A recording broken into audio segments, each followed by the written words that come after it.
আপনার বাচ্চা আপনার কথা শুনছে না, সারাদিন বিরক্ত করছে। আপনার বাচ্চা আপনাকে পড়াশোনা করছে না, এই দেখুন। তাহলে আমার মতো অবতারে চলে আসুন।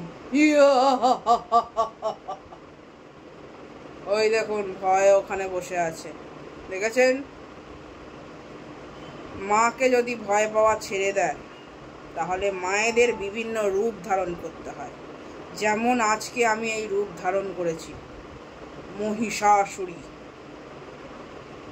ওই দেখুন, ভয় কেমন সিঁড়িয়ে বসে আছে, দেখেছেন?